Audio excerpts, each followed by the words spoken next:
Hello, आदाब, प्रणाम और सत श्री अकाल प्रेषित करते हुए मैं आप सबको रेडियो दिवस की ढेर सारी शुभकामनाएं देती हूँ। बचपन से लेके आज तक अनवरत मैं रेडियो की श्रोता रही हूँ।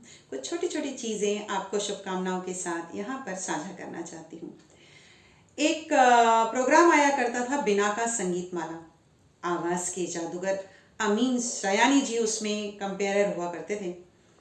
कुछ काम हम लोगों को हमारी माता जी ने निर्धारित कर रखे थे, जैसे शाम को रोटी बनाना मेरा काम था, दाल बनाना किसी और का काम था। तो क्योंकि मुझे वो प्रोग्राम बिना किसी ब्रेक और बिना किसी डिस्टरबेंस के सुनना होता था, तो मैंने ये फिक्स कर रखा था कि मैं रोटी बनाना तब शुरू करूंगी जब बिना का संगीत माला का प्रोग्राम शुरू हो जाएगा।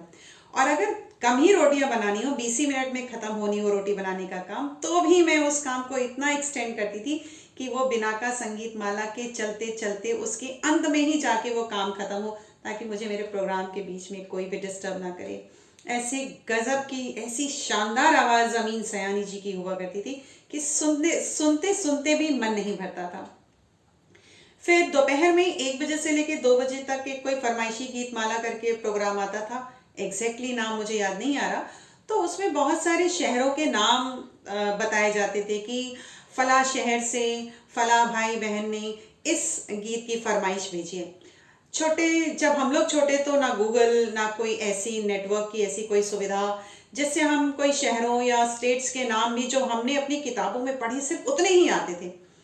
तो ये जो हम लोग सुनते थे, जो भी गीतमाला में जो शहरों के नाम सुनाई देते, तो मैं उन शहरों के नाम को बड़े ध्यान से सुनती थी। और बड़े अजीब अजीब सा मुझे लगता था, जैसे एक शब्द, एक शहर का इस्तेमाल वो करते थे शब्द का, जैसे झुमरी तलैया। तो झुमरी तलैया में सोचती रहती थी किस तरीके का शहर है जहाँ कितने तलैया होंगे और उस शहर का नाम झुमरी तलैया। और उसी तरीके से एक शहर का नाम था रायबरेली। तो अब हम लोगों के लिए रायबरेली मेरे लिए बिल्कुल नया सा शब्द था उस समय रायबरेली, क्योंकि कारण ये था कि हमारी जहाँ स्कूलिंग हो रही है कानपुर, हमारा जहाँ ननिहाल है बनारस, हमारा जहाँ गांव है सोरवत, हमारे देश की राजधानी क्या है दिल्ली, इसके अलावा तो कुछ हम लोग जानते ही नहीं थे।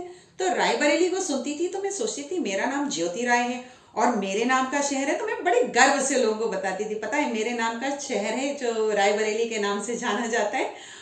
और उस समय हम लोग एक खेल खेला करते थे जिसमें 4 वर्टिकल कॉलम्स होते थे, 3-4 पार्टिसिपेंट होते थे और उस 4 कॉलम में टॉप पर लिखा होता था नेम, प्लेस, एनिमल और थिंग, नाम, जगह, वस्तु, जानवर। तो अब नाम तो सीता, गीता, ज्योति, राधा हो गई। थिंग्स, घर में बहुत सारे सामानों का इस्तेमाल किया जा रहा है तो थिंग्स भी मिल ही जाते थे। उसी तरीके से जानवर, एनिमल्स, मतलब जो भी हम लोगों ने अपनी किताबों में नर्सरी में जो पढ़े हो, तो बहुत सारे एनिमल्स हमारे जानकारी में होते थे। अगर जहाँ फंसते थे हम लोग तो वो होता था प्लेस, कहाँ तक जाएंगे। कुछ स्टेट हो गए, कुछ राज्य हो गए, कुछ शहर हो गए। कुछ कविताएं पढ़ी थी जिससे कुछ शहरों के नाम याद होते थे, जैसे खूब लड़ी मर्दानी, वो तो झांसी वाली रानी थी तो झांसी याद हो गया। तो वो एक ऐसा कॉलम होता था जगह का नाम जहाँ जाके हम लोग फंस जाते थे। तो सारे बहनें हम लोग बैठकर खेला करते थे और मैं ये सोच सोच के अल्फाबेट देती थी कि ऐसा कौन सा शहर होगा जिसमें लोग फंसे। और वो शहरों का नाम का जो रिसोर्स पर्सन हुआ करता था, जो रिसोर्स होता था, वो रेडियो होता था। अब आजकल भी सुनती हूँ तो बड़ा अच्छा लगता है कि एक चैनल सुनाई देता, रेडियो मिर्ची। अब मैं सोचती हूँ ज्ञान का कोई लिमिटेशन नहीं है।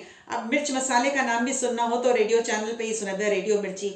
आने वाले समय में ऐसे ही कहीं कोई रेडियो अदरक, रेडियो लहसुन और रेडियो मसाले जैसे जाने कितनी चीज़ें जो हैं इन्हीं रेडियो के थ्रू जो है हमें पता चलती रहेंगी। तो मैं तब से लेके अनवरत रेडियो सुन रही हूँ और मेरे लिए वो हमेशा एक रिसोर्स रहा है।